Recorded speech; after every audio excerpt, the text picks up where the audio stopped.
إن الله يأمركم أن تؤدوا الأمانات إلى أهلها وإذا حكمتم بين الناس أن تحكموا بالعدل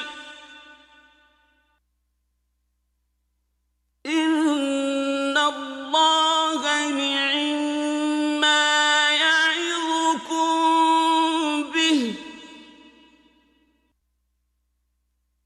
إن الله كان سميعا بصيرا. Sesungguhnya Allah menyuruh kamu supaya menyampaikan amanah kepada ahlinya yang berhak menerimanya.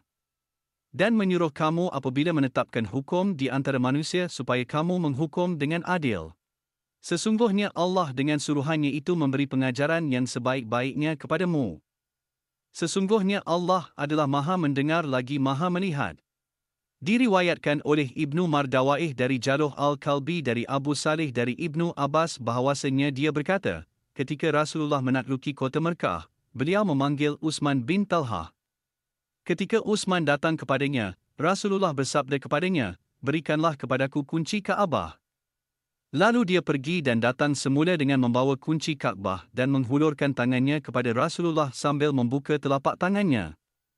Ketika itu juga Abbas, iaitu pakcik Rasulullah berdiri lalu berkata, wahai Rasulullah, berikan kunci itu kepadaku agar tugas memberi minum dan kunci Kaabah aku pegang sekaligus.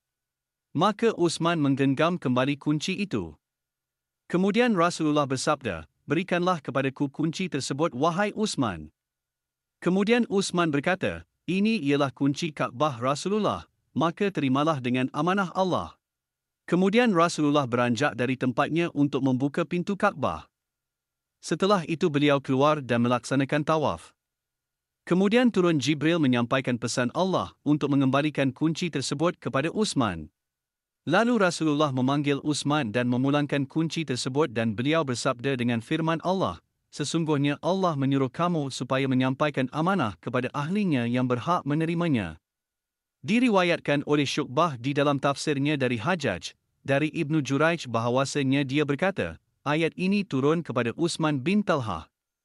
Rasulullah mengambil kunci Kaabah darinya, kemudian membuka pintu Kaabah lalu beliau masuk ke dalam Kaabah pada hari penaklukan kota Mekah.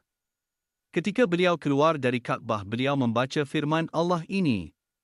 Kemudian beliau memanggil Utsman dan memulangkan kunci tersebut. Umar bin Khattab berkata, ketika Rasulullah keluar dari Kaabah sambil membaca ayat ini, sesungguhnya aku belum pernah mendengar ayat ini sebelumnya. As-Syuti berkata, dari perkataan Umar bahawasanya dapat diketahui ayat ini turun di dalam Kaabah.